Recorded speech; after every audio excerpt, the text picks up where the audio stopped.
to work with government, I think more than me, I think it's really the people who lead these organizations. We want to find people who have that partnership mentality, who recognize government is a big actor and are willing to, work in a manner that is conducive to working with government. Honestly, I feel people in government want to bring about change. Yeah. And if someone from outside is only going to be criticizing them, then you can't be their partner also. Yeah. If you're going to be their partner, then act like a partner. But act more like a silent partner, because you are the silent partner, they are the big actor. Not everyone outside of the government is good in engaging with the government or are effective in engaging with the government. And that's not a common kind of skill in that sense. You are somebody who has done that really well through the CSF work and through now the TCF. What have been your learnings? How do you engage effectively with the government as a entity which is outside working in the impact space? Yeah, I think firstly we have to recognize that government is the big actor in this space. I mean, in education, government spends this year almost 7 lakh crore on education. So whatever philanthropy NGO spend is a drop in the bucket, right?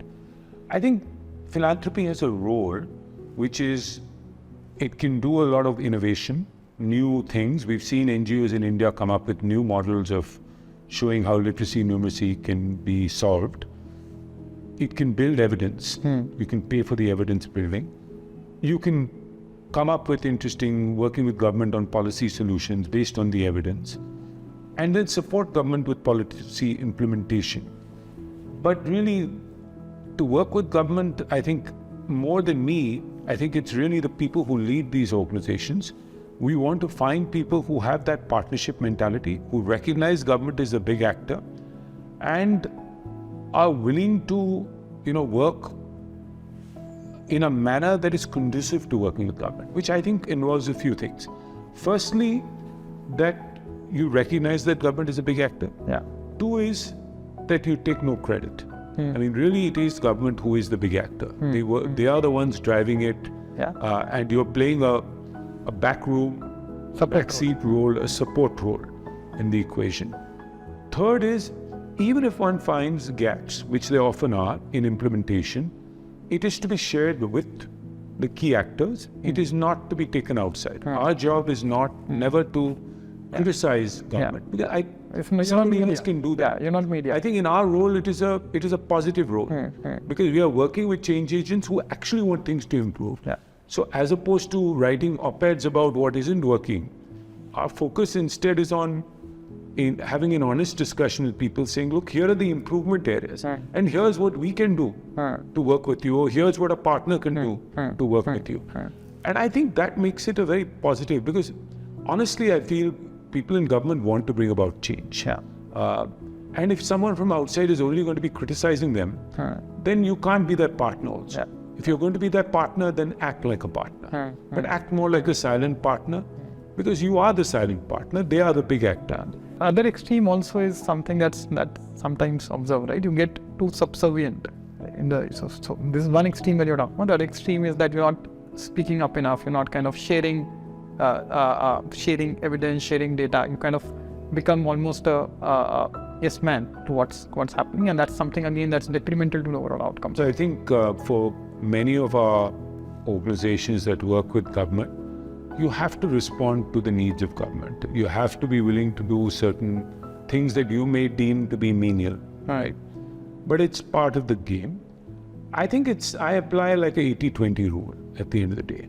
At the end of the day, if you can still keep 80% of the energy, that's what I tell people, focused on what are the important priorities and pushing the ball forward, 20% one will always have to be reactive to what's happening. Maybe early on in the relationship, it's more 60-40, and you have to earn the trust to move it to 80-20.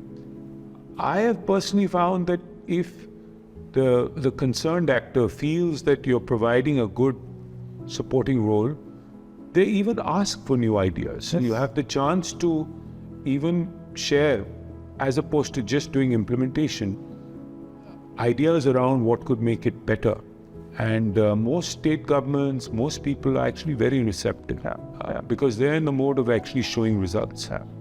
No, this is, I completely am with you when it comes to working with the government. I remember when we were starting Samagra 10 years back, we made a conscious choice that all the work that we'll do will be with the system, will be with the government. It was coming from the fact that the core belief is that if needle has to move for the country, everything that you do has to be at scale. The impact has to be at scale.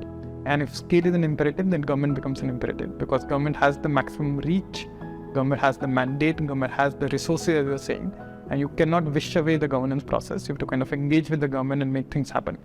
The good part is at the time while the narrative was not this, a lot of NGOs that you're saying were very happy doing their own thing in a smaller scale, having deep impact, but not really engaging as much with the government. But if you talk about today and where you go, I think it's now accepted this thing that is critical to kind of work with the government to really move. Absolutely. And Gaurav, apart from scale, it's also sustainability. Yeah.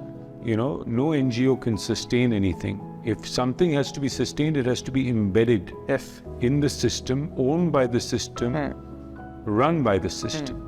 So that is the only way to ensure sustainability also. And I think what Samagra has done, what some of the institutions we support are really doing differently than what was done earlier, I believe is that translational muscle.